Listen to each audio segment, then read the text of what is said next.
এই লেকচারে শুরু করব টাইপ অফ ডেটাবেসেস। আমরা গত লেকচারে আমরা ফাইল সিস্টেম এবং ডিবিএমএস যে সফটওয়্যারটা DBMS database management system DBMS এর মধ্যে ডিফারেন্স গুলো দেখে নিয়েছি। তার আগের লেকচারে আমরা ইন্ট্রোডাকশন অফ ডিবিএমএস কনসেপ্টটাকে আমরা ক্লিয়ার করে নিয়েছি। এবার আমরা দেখব ডেটাবেস কত ধরনের কিন্তু হয়। আমাদের আজ প্রেজেন্ট সিনারিওতে হয়তো আরো অনেক ধরনের বেরিয়ে গেছে, বাট আমি এখানে মেজর 8টা, যেটা মোস্ট প্রবলি তোমাদের বই বলো যেগুলো সব জায়গায় ইউনিভার্সিটি লেভেল সব জায়গায় ডিসকাস করা হয়, সে 8খানা লেভেল অফ ডেটাবেস কিন্তু আমরা এই লেকচারে ডিসকাস করব। ভেরিয়াস ধরনের ডেটাবেস হয়, তাদের কিরকম কি কনসেপ্ট অ্যাডভান্টেজ এগুলো মোটামুটি একটা এই লেকচারে কিন্তু আমরা একটা আইডিয়া পেয়ে যাব। এটা থিওরিটিক্যাল পয়েন্টের রেসপেক্টে এইখান থেকে প্রশ্ন আসতে পারে, কাকে বলে হয়তো 1-2 নম্বরের প্রশ্ন দিতে পারে। তো সেই সূত্রে তোমাদের এখানকার ইনফরমেশনটা যদি একটু থাকে তোমাদের একদিকে ভালোই হবে, খারাপ কোনো কিছুই হবে না। ঠিক আছে, দেখতে পাচ্ছ আমাদের ছবিতে টাইপ অফ ডেটাবেসের মধ্যে 8খানা টাইপ আমি এখানে রেখেছি। এক হচ্ছে সেন্ট্রালাইজ ডেটাবেস, ডিস্ট্রিবিউটেড ডেটাবেস দেখতে পাচ্ছ, NoSQL database, cloud database, relational database, network database, object oriented database এবং হাইরার্কিক্যাল ডেটাবেস। এরকম আমাদের 8টা টাইপ কিন্তু আমরা এখানে রেখেছি। আমাদের যে সিলেবাসটা অ্যাকচুয়ালি ডেটাবেস ম্যানেজমেন্ট সিস্টেমের মধ্যে আমরা কোন ডেটাবেসটা পড়ি, যেটা নিয়ে পড়ি সেটা হচ্ছে মেন হচ্ছে রিলেশনাল ডেটাবেস ম্যানেজমেন্ট সিস্টেম। এইটাই কিন্তু আমরা কিন্তু মেনলি পড়ি, এই জন্য নাম হয় RDBMS বলা হয়, অ্যাকচুয়ালি RDBMS।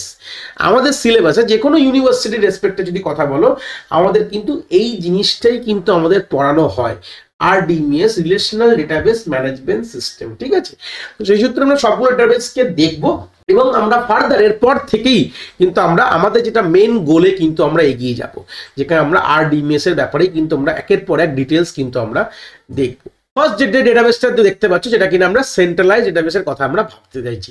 কি বলতে চাইছে? ইট is a type of database that store data in a centralised database system. Centralised কথাটার মানে তো অলরেডি বুঝতেই পারছো যে একটা জায়গায় আমরা সব ডেটাকে স্টোর করছি, মাল্টিপল কোনো ডিসেন্ট্রালাইজ বা ডিস্ট্রিবিউটেড কোনো কপি কিন্তু এখানে কোনোভাবে নেই, একটা জায়গায় সবকিছু ইনফরমেশনগুলো রয়েছে। It comfort the user to access store data from different location through the several application। মানে এখানে একটা কি আমরা কমফোর্ট দিচ্ছি ইউজারকে, যেখানে আমাদের multiple user from different location একটা জায়গায় আমাদের সার্ভারের অ্যাপ্লিকেশন সেভারাল অ্যাপ্লিকেশনের মাধ্যমে এটা কিন্তু আমরা স্টোর করতে পারি। This application content authentication process to let user access data securely. যে আমাদের যে অ্যাপ্লিকেশনগুলো মেনলি কি করে, একটা অথেন্টিকেশন আমরা জেনারেট করি যে আদৌ সেটা অথেন্টিকেট ইউজার কিনা, সার্ভারকে অ্যাক্সেস করার বা ডেটাবেসকে অ্যাক্সেস করে সেটাকে করে আমরা কিন্তু তারা অ্যাক্সেস করতে পারি। For example, a central database can be a central library that carries central database of each library in college বা ইউনিভার্সিটি। স্বাভাবিক একটা কলেজ লাইব্রেরি একটা সেন্ট্রালাইজ ডেটাবেস সেটা রেখেছে, যে রেসপেক্টে যে কোনো কলেজে থাকতেই পারে এরকম। ঠিক আছে, তো এখানে অ্যাডভান্টেজেস কি কি বলতে চেয়েছে, যে it has decreased the risks of data management। Data ম্যানেজমেন্টের রিস্কটাকে আমাদের ডিক্রিজ হয়ে গেছে, কিন্তু আর ম্যানেজিং কোনো ব্যাপারই নেই, কেন অনেকটা ইজি, যেখানে মাল্টিপল কপিজ নেই। Is that manipulation of data will not effect the core data. স্বাভাবিক কথা, ম্যানিপুলেশন উইল নট, যে কোর ডেটাটাকে কোনোভাবে এফেক্ট করছে না। ডেটা কনসিস্টিং কি বলছে, data consisting is maintain and as it manage data in a central repository. স্বাভাবিক একটা জায়গায় সবকিছু হচ্ছে, তাই শুধু কনসিস্টেন্ট তো বটেই। It provide better data quality which enable organise to establish data standard. মানে যেহেতু আমরা কোয়ালিটি, ডেটার কোয়ালিটিটা অনেকটা বেটার হয়ে গেছে। কিভাবে বেটার হয়ে গেছে, কারণ কি আমরা অর্গানাইজড ওয়েতে ডেটাকে কোনোভাবে রাখছি, সেই সূত্রে আমাদের ডেটার কোয়ালিটির লেভেলটা আমাদের অনেকভাবেই কিন্তু এই সেন্ট্রালাইজড ডেটাবেস কনসেপ্টটা কিন্তু অনেকটাই আমাদের ভালো তোমরা বলতে পারো।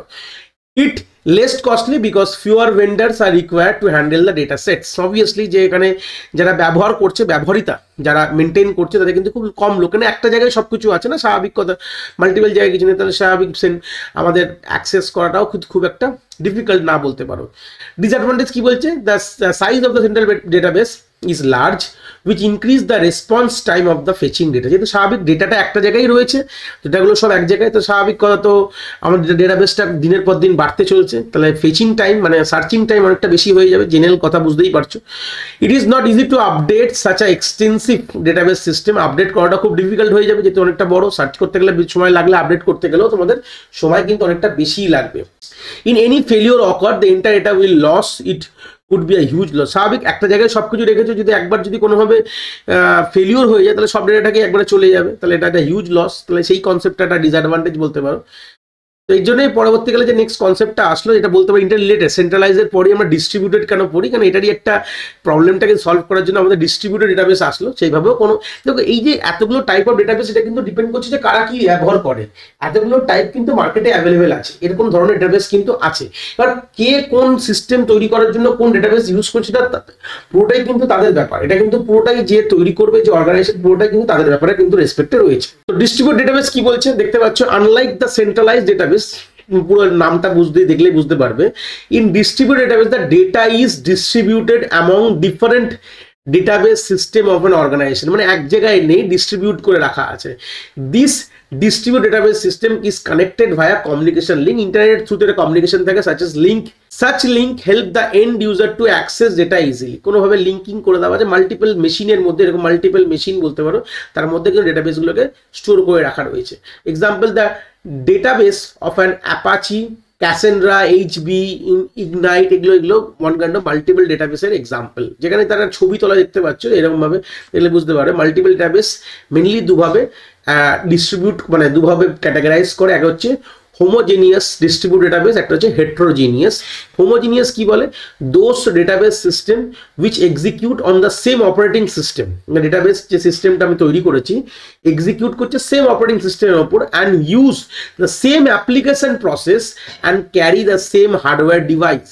মানে আমরা যখন ডেটাবেসগুলোকে ডিস্ট্রিবিউট করেছি টুকরো করে রেখেছি, তো এরকম ধর মাল্টিপল ডিস্ট্রিবিউট করে রেখেছি, যে সিস্টেমগুলো ব্যবহার করা হচ্ছে, যে সিস্টেমগুলো, দিস আর দ্য সিস্টেম, গোল করেছি, দিস আর দ্য সিস্টেমস, মানে সেম ওএস ইউজ করছি প্রত্যেকটা সিস্টেমে, সেম অ্যাপ্লিকেশন ইউজ করছি ডেটাবেসকে অ্যাক্সেস করার জন্য, এবং সেম হার্ডওয়্যার ডিভাইস ইউজ করছি, তাকে বলা হয় হোমোজিনিয়াস। তিনটেই এক, ওএস, হার্ডওয়্যার এবং অ্যাপ্লিকেশনসগুলো যে প্রসেস ইউজ করছি তিনটেই কিন্তু এক। যদি এরকম তিনটেই এক হয়ে যায় তখন আমরা এটাকে বলা হবে homogeneous distributed database system. Heterogeneous মানে কি বলছে, যেখানে database system which execute on different operating system under different application process carries different hardware device, মানে যে সিস্টেমসগুলোর মধ্যে আমাদের ডেটাবেসগুলো রয়েছে তারা they are all of different operating system. মানে সিম্পল কথায় যে ডেটাবেসটা আমাদের রাখা রয়েছে তিনটে মেশিনের মধ্যে, তিনটে মেশিন তিনটে ডিফারেন্ট ওয়েস ইউজ করছে, তিনটে ডিফারেন্ট অ্যাপ্লিকেশন প্রসিডিওর ইউজ করছে, এবং তিনটে ডিফারেন্ট হার্ডওয়্যার ডিভাইস ইউজ করছে। এরকম যদি সিনারিওস হয় তখন তাকে বলা হয় হোমোজিনিয়াস আমাদের ডিস্ট্রিবিউট ডেটাবেস সিস্টেম। এগুলো জাস্ট আইডিয়াল রেসপেক্টে তোমরা দেখতে পারো, কারণ কি পরীক্ষায় হয়তো তোমাদের 2 থেকে 3 নম্বর হয়তো কোনোভাবে জিজ্ঞেস করতে পারে, শর্ট নোট বলতে পারো, দিতে পারে, তাহলে আইডিয়া তোমরা জেনে গেলে তোমরা সবগুলোকে ধরে নিয়ে তোমরা একটা আইডিয়া নিয়ে তোমরা লিখে আসতে পারবে এই কনসেপ্টগুলো। এর অ্যাডভান্টেজ কি বলছে, যে advantage, the modular development is possible in the distributed database system is that the system can be expanded by including new computers connecting them to the obviously একটা কি সার্চিং টাইমটা অনেক বেড়ে গেছিল, ডেটা লস হয়ে যাওয়ার চাপ ছিল, তো এখানে একটা বলতে পারো একটা ওয়ান কাইন্ড অফ অ্যাডভান্টেজ, যেখানে মডিউলার ডেভেলপমেন্ট হচ্ছে, সিস্টেমগুলোকে আমরা এক্সপ্যান্ড করতে পারি, নতুন কম্পিউটার কানেক্ট করতে পারি, এটা একটা one kind of bigger advantage বলতে পারো। একটা হচ্ছে সার্ভার ফেলিওর হলে, যেটা কিনা ইন্টারনেট সেটার উপর কোনো অসুবিধা হবে না। সেন্ট্রালাইজে কি হয়েছিল, একবার যদি ব্যাংকের ধরে নাও এসবিআই যে আমাদের সার্ভার কোনোভাবে যদি কোনো করাপ্ট হয়ে যায়, ফল করে যায়, তাহলে আমাদের পুরো এসবিআই সিস্টেমটা বসে যাবে। তো এখন তো আমি বললাম রেপ্লিকাস ইউজ হচ্ছে, যদিও বা সেন্ট্রালাইজ কনসেপ্টও রেপ্লিকাস, বাট ওটাকেও আমরা ডিস্ট্রিবিউট করে এখন রাখছে, ঠিক আছে, মানে সব জায়গায় প্রত্যেকটা সার্ভার আলাদা আলাদা জায়গায় ডিস্ট্রিবিউট করে রাখা আছে, একটা জায়গায় যদি কোনো অসুবিধা, যাতে কোনো তাদের পুরো সিস্টেমে যাতে কোনো এফেক্ট না করে। এই জন্য আমরা ডিস্ট্রিবিউট ডেটাবেসে কিন্তু মেনলি এখনকার দিনে ট্র্যাডিশনাল সেন্ট্রালাইজের জায়গায় কিন্তু ডিস্ট্রিবিউট ডেটাবেস রাখছি। কনসেপ্টটা একই জিনিস, বাট ডেটাগুলোকে আমরা ডিস্ট্রিবিউট করে রাখছি, এতে কিনা আমাদের কোনোভাবে কোনো ইনফরমেশন কোনো জায়গায় যদি কোনোভাবে আমাদের ফেলিওর হয়, সার্ভারকে ফেলিওর হয়, যাতে কোনোভাবে আমাদের এন্টার ডেটা সেটের মধ্যে কোনো সমস্যা না হয়। 3 নম্বরে আমরা পড়বো হচ্ছে রিলেশনাল ডেটাবেস বা ম্যানেজমেন্ট সিস্টেম বলতে পারি, রিলেশনাল ডেটাবেস বলতে পারি। যে রিলেশনাল ডেটাবেস কি বলছে, this database is based on relational data model which store data in form of rows বা টাপলস বলতে পারো, অ্যান্ড কলমস বা অ্যাট্রিবিউট বলতে পারো, and together form a table বা রিলেশন বলতে পারো। মানে বলছে এখানে একটা রিলেশনাল মডেল, ডেটা মডেল, যেটা আমরা ডেটাগুলো স্টোর কিভাবে করছি, সেটা রোজ মানে রো এবং কলম মানে টেবিলের মারফতে। Relational database use SQL for storing, manipulating as well as maintaining the data. তাহলে আমরা বুঝতে পারছি এখান থেকে পড়ে যে আমরা পরবর্তীকালে এটাই কিন্তু পড়াশোনা করবো। বারবার আমি টেবিলের কথা বলেছি এর আগের লেকচারসগুলোতে, একটা আইডিয়া তোমরা আমরা ইন্ট্রোডাকশন তো এই কথাটা বলেছিলাম যে আমাদের টেবিল ফরম্যাটে ডেটাকে স্টোর করতে চাইছি আমি, যেখানে রোজ কলামস থাকবে, এবং এসকিউএল এর মারফতে কিন্তু এটাকে আমরা ম্যানিপুলেট, স্টোর এগুলো কিন্তু করতে চাইছি। তাহলে এটা মেইনলি কি আবিষ্কার করে, যদি আমরা পরবর্তীকালে এরপর ডিটেলস আমরা দেখবো, চিন্তার বিষয় নিয়ে এর পরে লেকচারসগুলোতে আমরা দেখবো। ইএফ কড যে কিনা father of relational database management system বলা হয়, ইনভেন্টেড ডেটাবেস, এই কনসেপ্টটা 1970s এই কনসেপ্ট কিন্তু চলে আসে। Each table in the database carries a key which make the data unique, যেটা এক্ষুনি বলছিলাম কি কথাটার মানে হচ্ছে একটা ইউনিক কলম, যার সাহায্যে পুরো ডেটাটা আমাদের ডিস্টিংগুইশ করা যেতে পারে, সিম্পল কথা। Example of relational database management system আর যেটা হচ্ছে MySQL, one kind of Microsoft SQL server, Oracle, এইগুলোই কিন্তু মেনলি আজকাল যে ইউজ করছি। মানে আমরা পুরো সাবজেক্টটাই কিন্তু আমরা রিলেশনাল ডেটাবেসের উপরে কিন্তু পড়াশোনা করবো। সাবজেক্টটার গ্লোবাল নাম হচ্ছে ডেটাবেস ম্যানেজমেন্ট সিস্টেম। তো তারপর ডেটাবেস অনেক ধরনের হয়, তো আমাদের যে সাবজেক্টটা পড়ছি এটা কিন্তু আমরা রিলেশনাল ডেটাবেস ম্যানেজমেন্ট সিস্টেম পড়ছি। মানে ইন্ট্রোডাকশন, আমরা ডাইরেক্টলি আমরা ডেটাবেস ম্যানেজমেন্ট সিস্টেমটা প্রথমে ইন্ট্রোডাকশন কনসেপ্টটা দেখলাম। ডিবিএমএস যে সাবজেক্ট, ডেটাবেস যে সাবজেক্টটা আমরা সবসময় বলি ডেটাবেস ম্যানেজমেন্ট সিস্টেম, তার মধ্যে আমরা কোন ডেটাবেসটা পড়ি, যেটা আমাদের গেট নেট সব রকম জায়গায় যেগুলো আমরা পড়ানো হয় অ্যাজ আ সিলেবাস রেসপেক্টে, আমাদের শুধু রিলেশনাল ডেটাবেসটাই কিন্তু পড়ানো হয়। ঠিক আছে, প্রপার্টি এখানে দিয়েছে। প্রপার্টি মেনলি কি দেখতেই পাই, দেয়ার আর 4 মেজর প্রপার্টি বলতে পারো।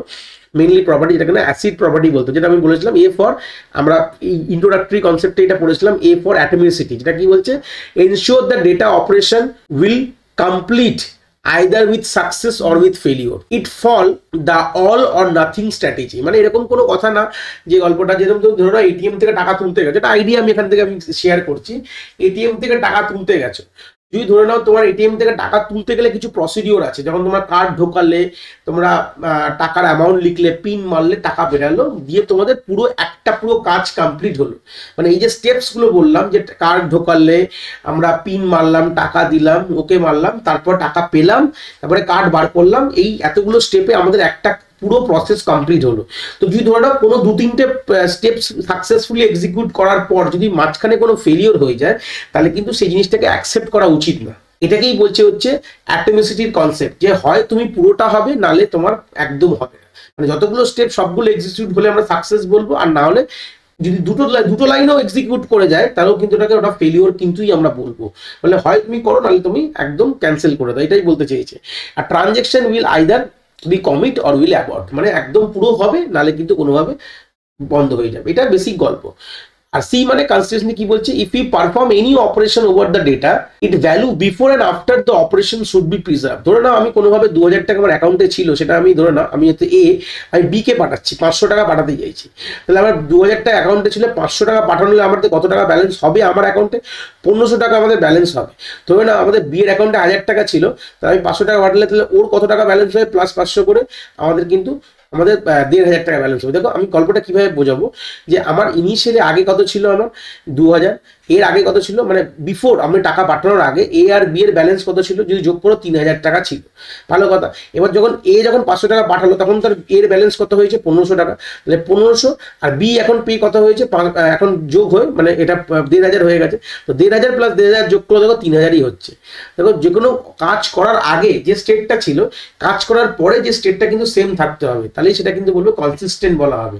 Should be preserve. For example যে এক্সাম্পলটা, যে account balance before and after the transaction should be correct, it should be remain conserve, থাকতেই হবে। ঠিক আছে। আইসোলেশন, আই মানে হচ্ছে আইসোলেশন কি বলছে, there can be concurrent user for accessing data at the same time from the database। মানে একটা ডেটাবেস থেকে আমাদের সেম ডেটা মাল্টিপল ইউজার কিন্তু অ্যাক্সেস করতে পারে, কনকারেন্টলি অ্যাক্সেস করতেই পারে, হতেই পারে, কোনো অসুবিধা নেই। Thus, isolation between the data should be remain isolate. Isolation between the data should be remain isolate. For example, when a multiple transaction occur at the same time, one transaction should not be visible to the other transaction in the database. মানে গল্পটা ধরো না আমি A B কে পাঠাচ্ছে 500 আর CO B কে পাঠাচ্ছে ধরো না 1000, একই সময় এ বি কে 500 পাঠাচ্ছে আর সিও বি কে, মানে মাল্টিপল ট্রানজাকশন একই সময় কনকারেন্টলি হচ্ছে। তো সেই মোমেন্ট অফ টাইমে কি হবে, তাহলে কোনো আইসোলেশন মানে হচ্ছে একটা ট্রানজাকশন, মানে এ বি কে যে পাঠাচ্ছে এটা one kind of one transaction, এটা যেটা এই যে ট্রানজাকশনটা হচ্ছে, এটা কিন্তু সি আর বি এর মধ্যে কোনো খবর নেই, মানে সি এর কাছে কোনো খবর নেই যে এ আর বি কোনো ট্রানজাকশনে পার্টিসিপেট করছে। এটা কি বলে আইসোলেশন কনসেপ্ট। ঠিক আছে। ডিউরেবিলিটি মানে হচ্ছে it ensure that once it complete the operation and commit the data change should remain permanent. একবার আমাদের কোনো কাজ হয়ে যে চেঞ্জেসটা হলো, সেই চেঞ্জটা কিন্তু পার্মানেন্টলি আমাদের রেখে দিতে হয়, মানে পার্মানেন্ট শিফট থাকতে হয়, মানে ডেটাটা কোনোভাবে কমিট মানে হচ্ছে পার্মানেন্টলি সেভ করে হবে ডেটাবেসে। তো এই ফিচার্স গুলো আমাদের কিন্তু রিলেশনাল ডেটাবেস ম্যানেজমেন্ট সিস্টেম দেয় বলে এটা আমাদের খুবই প্রচলিত এবং আজকালের দিনে এটাই কিন্তু আমাদের ব্যবহার হচ্ছে বলে তোমরা বলতে পারো। পরের পয়েন্ট আমরা দেখবো যে পরের ডেটাবেসের যে no SQL database. No SQL মানে যেখানে কোনো এসকিউএল, মানে আমাদের রিলেশনাল ডেটাবেস ম্যানেজমেন্ট সিস্টেম কিন্তু আমাদের এসকিউএল প্রোগ্রামিং ল্যাঙ্গুয়েজটার উপর পুরোটাই ডিপেন্ডেন্ট বলতে পারো। বাট নো এসকিউএল এক ধরনের ডেটাবেস যেখানে আমাদের এসকিউএল ফরম্যাটটা লাগে না। নো এসকিউএলকে আমরা আরেক নামে বলতে পারি নন এসকিউএল বলতে পারি, বা আমাদের নট অনলি এসকিউএল বলা যেতে পারে। Is a type of database that is used to store a wide range of data set. It is not a relational database. It store data not only in tabular format but in different way হতো। এটা one kind of এটাকে আমরা বলি, যেরকম relation ডেটাবেসটাকে আমরা বলতে পারি হচ্ছে আমাদের স্ট্রাকচার ডেটাবেস বলতে পারি, এটাকে আমরা আনস্ট্রাকচার ডেটাবেসও কিন্তু কোনোভাবে বলতে পারি। জাস্ট একটু হিন্ট অফ আইডিয়াস আমি বলে দিই। স্ট্রাকচার কথাটার মানে কি, যেরকম আমরা ডেটা যেটা স্টোর করবো ডেটাবেসে সেটা কিন্তু অলরেডি যে অর্গানাইজেশনের কাছে একটা আইডিয়া আছে। যেরকম ধরুন আমি কলেজে কোনো ফর্ম ফিল আপ করবো, কি ডেটা স্টোর করবো সেটা কিন্তু অলরেডি কলেজে অর্গানাইজেশন জানে ডেটাবেস তৈরি করার আগে। যেরকম স্টুডেন্টের নাম, রোল নাম্বার, বাবার নাম, মায়ের নাম, মার্কস, এগুলোই তো স্টোর করবে। তো এর আইডিয়াস কিন্তু রয়েছে, তাই এটা স্ট্রাকচার কিন্তু একটা ধাঁচ আছে। কিন্তু আমাদের নো এসকিউএল ডেটাবেস যেগুলো যারা ব্যবহার করা হয়, যেটা মঙ্গোডিবি বলতে পারি, নো এসকিউএল ডেটাবেস খুব প্রচলিত আজকালকার যুগে, মানে আজকালকার দিনে কিন্তু খুবই প্রচলিত ডেটাবেস একটা, যেটা আনস্ট্রাকচার। যেটা আমি সিম্পল একটা কথা বলবো, আমি ইউটিউবের কথাই বলছি, তোমরা ইউটিউবে দেখছো, তো ইউটিউব একটা কোম্পানি, তা ও কিন্তু এই যে আমরা যে ভিডিওসটা তুমি দেখছো এটা কিন্তু কোনোভাবে ওদের ডেটাবেসে কিন্তু কোনোভাবে স্টোর আছে বলেই তুমি দেখতে পাচ্ছ। শুধু ডেটাবেসে শুধু ডেটা স্টোর, শুধু ওই টেক্সট বা নাম্বার শুধু স্টোর হয় না, আমাদের ছবিও স্টোর হতে পারে, কোনো ভিডিও স্টোর হতে পারে, এগুলো কিন্তু স্টোর হতে পারে, কোনো গানও স্টোর হতে পারে, সিম্পল কথা। সেই সূত্রে এবার আনস্ট্রাকচার কথাটার মানে কি, আমাদের সিম্পল ধরনের যেটা আমি কলেজের কথা বললাম, যেখানে আমাদের স্ট্রাকচার ফরম্যাট কেন আমরা জানি আগের থেকে যে আমাদের কি কি ইনফরমেশন আমাদের ইউজার দেবে আর সেগুলোই আমরা ডেটাবেসে তৈরি লিখে দেবো। কিন্তু ইউটিউব কিন্তু কখনোই জানে না যে আমি একদিনে কতগুলো ভিডিও আপলোড করবো বা সারা জীবনে কতগুলো আপলোড করবো, এটা কিন্তু কেউ জানে না, নো ওয়ান নোস। বা ফেসবুকে আমি কতগুলো ছবি দেবো সেটা কিন্তু কেউ জানে না, একটা ইনস্টাগ্রামে কতগুলো ছবি দেবো বা ভিডিও দেবো, ছবি বা ভিডিও দিতে পারি, এবং ফেসবুকে ছবি দিতে পারি, ভিডিও দিতে পারি, তা আমি কখন কি আপলোড করে নো ওয়ান নোস। তো এখানে কোনো স্ট্রাকচার মেনটেন নেই, কারণ কেউ আগের থেকে জানে না যে আমি এরপরে কি করবো। তো আমি যদি না জানি যে একটা মানুষ কতগুলো ডেটা স্টোর করতে পারে, তো সেটা কোনো তার যে আইডিয়াটাই নেই, তাহলে কিন্তু একটা আনস্ট্রাকচার অবস্থা। তো আনস্ট্রাকচারের জন্যই কিন্তু আমরা নো এসকিউএল ডেটাবেস কিন্তু আমরা ব্যবহার করি। It's come into existence when the demand for building modern application increases. এটা কখন আসলো, যেখানে মডার্ন, যেটা ফেসবুক বলো, ইউটিউব বলো, এগুলো কিন্তু পুরোটাই দাঁড়িয়ে আছে কিন্তু এই নো এসকিউএল ডেটাবেসের উপর, যেখানে কিন্তু কোনোভাবে we don't know, there is no structure to represent the data, কোনো স্ট্রাকচার নেই। এখানে আমরা আলটিমেটলি যে যা পাচ্ছে, যত ইচ্ছা এটা দিয়ে দিচ্ছে, তারা কিন্তু কোনোভাবে তাদের সার্ভারে রেখে দিচ্ছে, পরবর্তীকালে সেগুলো দেখতে পাই আমরা। আর যতগুলো প্লেলিস্ট বারবার বলি, প্লেলিস্টে যাও, ডিসক্রিপশনে যাও, প্লেলিস্ট থেকে দেখো, তাহলে কিভাবে বলি আমরা, কারণ অলরেডি আমার যতগুলো ভিডিওস আমার আছে সবই কিন্তু ইউটিউবের ডেটাবেসে রয়েছে, তো সেটা তোমরা দেখতে পাচ্ছ কোনোভাবে। কোনোভাবে কিন্তু ইউটিউব নিয়েও জানে না যে আমি কতগুলো ভিডিও আপলোড করবো, at the end of the day কতগুলো ভিডিও আমার হবে আমার এই চ্যানেলে, আমি উই ডোন্ট নো। তাহলে কোনোভাবে স্ট্রাকচার হওয়ার কোনো ব্যাপার নেই। স্ট্রাকচার মানে অলরেডি জানতাম যে সবাই 5টা করে ভিডিও আপলোড করতে পারে, তাহলে সেটা স্ট্রাকচার বলতে পারে। সবাই 5টা করে ভিডিও আপলোড করতে পারবে, তার মানে হচ্ছে স্ট্রাকচার ডেটাবেস। আগের থেকে আমরা জানি যে কতগুলো ডেটা থাকবে ওখানে, কিন্তু ইউটিউবে যে কখনোই জানা নেই একটা মানুষ একদিনে বা 1 ঘন্টায় বা 1 মোমেন্টে কতগুলো ভিডিও আপলোড করবে, নো ওয়ান নোস। বা ফেসবুকেও তাই ভাবো, একই এক্সাম্পল, কি কখনো ফেসবুকে একটাও ছবি আপলোড করছে না, একদিন করলে 100টা ছবি আপলোড করছে, এটা কোনোভাবে সে জানে না। তাই জন্য these are all no SQL concept দিয়ে কিন্তু রয়েছে। Does NoSQL represent a wide variety of database technology in response to the demand? তাহলে আজকালকার দিনের জন্য NoSQL কিন্তু একদম ওয়াইড ভ্যারাইটি চলে এসছে, আমরা ইউজ করছি। এসকিউএল কে NoSQL কে ডেটাবেসকে ফার্দার 4 ভাগে ভাগ করতে পারি আমরা। একটা হচ্ছে কি ভ্যালু স্টোরিং, তারপর হচ্ছে গ্রাফ ডেটাবেস, আছে হোয়াইট কলম স্টোর, একটা হচ্ছে ডকুমেন্টেড অবজেক্ট ওরিয়েন্টেড ডেটাবেস। এই যে 4টে কনসেপ্টে তোরা একটু লেখা আছে, দেখলে বুঝতে পারবে। কি ভ্যালু স্টোর মানে কি, it is a simple type of database store where it store every single item with a key বা call attribute name holding the value together. স্বাভাবিক একটা কথা ভাবো, আমি যে ভিডিওটা আপলোড করলাম ইউটিউবে, একটা আইডিয়া দিচ্ছে, তো আমরা রিলেশনাল ডেটাবেস ম্যানেজমেন্ট পড়বো, আমরা এই জিনিসটা পড়বো না, বাট একটা আইডিয়া তোমরা নিলে তোমাদের খারাপ হবে না। তো এই ভিডিওটা কার, তাহলে ধরো না আমি যখন অ্যাজ আ ইউজার, যখন আমি ইউটিউবে লগ ইন করেছিলাম, আমার কিন্তু একটা ইউজার আইডি ওদের কাছে আছে, মানে আমার ইমেল আইডিটা ধরে নাও ইউজার আইডি, তো বা ওরা ইউটিউব বাই ডিফল্ট গিয়ে থেকে কোনো ইউজার আইডি দিয়েছে, তো সেই ইউজার আইডিটা হচ্ছে আমাদের কি ভ্যালু, ঠিক আছে, সেটা হচ্ছে কি ভ্যালু, ইউজার আইডি, যেটা ধরে ইমেল আইডিটা বলতে পারো বা ইউজার আইডি, তার রেসপেক্টে এই ভিডিওর সঙ্গে ম্যাপিং করা হয়েছে। তাহলে আমাদের যে ডেটার সঙ্গে সেটা কিভাবে স্টোর করা হচ্ছে, সিঙ্গেল আইটেম স্টোর করছে, কিন্তু with respect to the key value মানে কি আমার ইমেল আইডির সাথে এইটা একটা ম্যাপিং করা হলো, মানে আমার ইমেল আইডি ধরুন এখানে রয়েছে, ইমেল আইডিটা রয়েছে, ইআই লিখলে ইমেল আইডি, আর এখানে ভিডিওটা রয়েছে, মানে এইভাবে ম্যাপ করে করে সিঙ্গেল ভ্যালু স্টোর করা হচ্ছে। তাহলে বুঝতে পারলো। দ্বিতীয় কথা হচ্ছে ডকুমেন্ট ওরিয়েন্টেড ডেটাবেস, মানে the type of data use to store, type of database use to store as JSON like document. JSON একটা one kind of document format, সেটা ইউজ করা হয় এইরকম NoSQL গুলোকে ইউজ করার জন্য। It help developer in storing data by using same document model format used in the application code.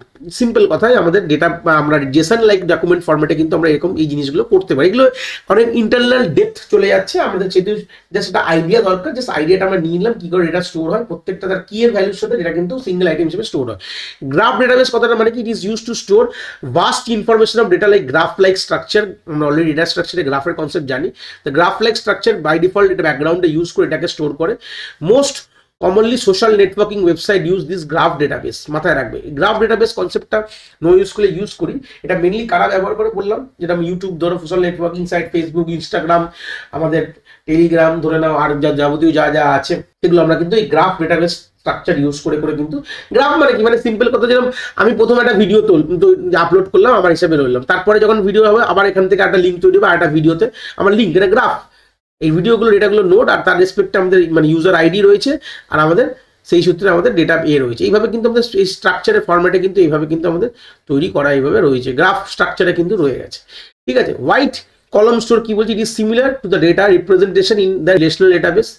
ঠিক আছে। এটা হোয়াইট কলম স্টোরটা কনসেপ্ট হচ্ছে আমাদের সেম, আমাদের রিলেশন ডেটাবেস কনসেপ্টের রেসপেক্টে কত কিছুটা সেম আছে। এখানে ডেটা স্টোর ইন লার্জ কলম টুগেদার ইনস্টেড অফ রো, মানে কলমে স্টোর হয় রাদার দ্যান রোতে কিন্তু স্টোর হয় না। এখানে আমরা লার্জ কলম, মানে অবভিয়াসলি একটা ভিডিও মানে বুঝতে পারছো বিশাল বড় হয়, একটা ভিডিও তোমরা যখন দেখো মোটামুটি সাইজ অনেক বড় হয়, তাহলে কলম রেসপেক্টে কিন্তু স্টোর হয় রাদার দ্যান দ্য রো। তাহলে এটা অ্যাডভান্টেজ কি, enable the good productivity in the application development use করতে পারি আমরা। It is not use to store data in structure ফরম্যাটে, আজকালকার দিনে আমরা ইউজ করছি এটা। It is a better option for managing and handling large data set use করার জন্য আমরা নর্মালি এটা ওয়ান কাইন্ড অফ এই নান স্ট্রাকচার, এটাকে আমরা বিগ ডেটা, হাডুপস এই কনসেপ্ট চলে এসছে, এইভাবে আমরা মেনটেন করি। It's provide high scalability respect অনেকটা high. User can quickly access data from database through the key value জানলে আমরা কিন্তু ডেটাকে অ্যাক্সেস করতে পারি। এটাই হচ্ছে এখানে একটা আইডিয়া অফ দা বলতে পারো আমাদের NoSQL ডেটাবেসে। ক্লাউড ডেটাবেস কনসেপ্টটা কি, যেটা আমরা আজকালকার দিনে ইউজ করছি, গুগল ড্রাইভ ইউজ করছি আমরা, গুগল ফটোস, এগুলো one kind of drive, mainly আমরা গুগল যে একটা ওয়ান কাইন্ড অফ ড্রাইভ আমাদের ইউজ করি। This is the cloud database. কি বলছে, আর type of database where data store in a virtual environment and execute over the cloud computing platform. Cloud computing একটা আমাদের সাবজেক্ট বলতে পারবো, একটা টেকনোলজি, যেটা সাহায্যে আমাদের ক্লাউড কথাটা মানে কি, ডেটাটা কোনো জায়গায় পড়ে রয়েছে, that can be of any time anywhere হতে পারে। এখানে কিছু সার্ভার মেনটেন করেছে বা ইন্টারনেটের মারফতে আমরা ডেটাকে স্টোর করে রেখেছি। This known as a cloud database. It provide user with variety of cloud computing service like SSAP, এগুলো ইনস্টেন্টলি ক্লাউড কম্পিউটিং সার্ভিসের রেসপেক্টে বলেছে। এটা আমরা ডাইরেক্টলি এর মধ্যে কোনো ইন্ডালজ হচ্ছি না, কারণ এটা আমাদের অতটা আমাদের আইডিয়া জানার দরকার নেই। ফর অ্যাক্সেসিং ডেটাবেস যারা নিউমারাস ক্লাউড প্ল্যাটফর্ম রয়েছে, যেরকম Amazon web service, AWS, Microsoft Azure, Kamatera রয়েছে, ফেনিক্স NAP, গুগল ক্লাউড যেটা রয়েছে, গুগল ক্লাউড যেটা গুগল ড্রাইভ বলতে পারো, সাইনসফট, এগুলো অনেক কিছু গুগল মানে আমাদের ক্লাউড ডেটাবেস সার্ভিস, যারা আমাদের অনেক সার্ভিস প্রোভাইড করছে। আমরা মোটামুটি জানি গুগল ড্রাইভ, গুগল ফটোস, গুগলের সবকিছু আমরা রাখতে পারছি। এগুলো আমরা এখনকার দিনে গুগলের উপর পুরোটাই ডিপেন্ডেন্ট। আমাদের সবাই ফোনে সবকিছু আমাদের গুগল ড্রাইভ আমাদের 15 GB করে দেওয়া হয়, সেই 15 GB মধ্যে ব্যবহার করতে হবে আমরা। সেই আইডিয়াসগুলো এখান থেকে আমরা কোনোভাবে আমরা পাই। নেক্সট হচ্ছে আমাদের অবজেক্ট ওরিয়েন্টেড ডেটাবেস। কি বলছে, that this type of database use the object base data model approach for storing data in the database. Object base data model রেসপেক্টে ডেটা কিন্তু স্টোর করা হয়। The data represents and store as a object which are similar to the object using the object oriented programming language। মানে ডেটাগুলো কিন্তু অবজেক্টের রেসপেক্টে কিন্তু আমাদের store করি। যেরকম আমরা অবজেক্ট ওরিয়েন্টেড প্রোগ্রামিং ল্যাঙ্গুয়েজে যেরকম কোনো ক্লাসের অবজেক্ট বানাই, সেই অবজেক্টটাকে আমরা যদি কোনো অ্যারেতে স্টোর করি, এইভাবে কিন্তু আমরা স্টোর করতে পারি। মানে ক্লাসের যেসব আমাদের ইনস্ট্যান্স ভেরিয়েবলগুলো, যদি এই কনসেপ্টগুলো ক্লিয়ার থাকে, আমার কিন্তু প্লেলিস্টে আছে, অবভিয়াসলি যাওয়ার পুরো প্লেলিস্ট রেডি আছে, আমাদের C++ এর প্লেলিস্ট রেডি আছে, ডিসক্রিপশনে গিয়ে চেক আউট করতে পারি কি করে অবজেক্ট ওরিয়েন্টেড কনসেপ্টে ডেটা স্টোর হয়, ওখানকার আইডিয়া আছে, ক্লাস কাকে বলে, অবজেক্টস কাকে বলে, এটা পুরো ক্লিয়ার করেছি আমি। ইনস্ট্যান্স ভেরিয়েবল কি জিনিস, সেগুলো যদি আইডিয়া তোমার থাকে, তোমরা বুঝতে পারবে যে এইভাবেও কিন্তু আমাদের অবজেক্ট ওরিয়েন্টেড ডেটাবেস কিন্তু এইভাবে ডেটাকে কিভাবে স্টোর করে তার আইডিয়া এখান থেকে পেয়ে যাবে। পরে 7 নম্বরে বলছে হায়ারার্কিক্যাল ডেটাবেস। দেখতে পাচ্ছ এখানে স্ক্রিনে তোমরা, It is a type of database that store data in form of parent-child relationship node, which is organized in a tree-like structure. মানে এরকম আমরা parent child রেসপেক্টে স্টোর করতে থাকি, দেখতে পাচ্ছ স্ক্রিনে। এখানে আমাদের রুট রয়েছে, রুটের পর লেভেল 1, লেভেল 1.1 এইভাবে ডেটা কিন্তু ফার্দার কিন্তু আমরা এইভাবে রাখতে পারি। Data get store in form of রেকর্ডের রেসপেক্টে স্টোর করতে পারি অ্যান্ড কানেক্টেড ভায়া লিঙ্ক তৈরি করতে পারি। Each child record in the tree will contain only the parent. On the other hand, each parent record can have multiple child record. মানে simple কথা বলতে যে চাইল্ড রেকর্ডের মধ্যে শুধু প্যারেন্ট শুধু থাকতে পারে, কন্টেন্ট অনলি প্যারেন্ট থাকবে, আর কিন্তু প্যারেন্টের মধ্যে মাল্টিপল চাইল্ড রেকর্ড কিন্তু আমাদের স্টোর করা থাকতে পারে। এইভাবে কিন্তু আমাদের রেকর্ড কিন্তু এইভাবে লিঙ্ক করে কিন্তু আমাদের একটা ট্রি স্ট্রাকচার কিন্তু কোনোভাবে তৈরি করা হয়। লাস্ট যেটা পড়বো নেটওয়ার্ক ডেটাবেসের কনসেপ্টে, যেখানে কি বলছে, it is a database that typically follow network data model বলতে পারো। Here the representation of data is in form of nodes. এই নোডের রেসপেক্টে this is connected via link. এইভাবে আমাদের ডেটাগুলো কিন্তু নেটওয়ার্ক ফরমেশন করে কিন্তু লেখা থাকে, ঠিক আছে।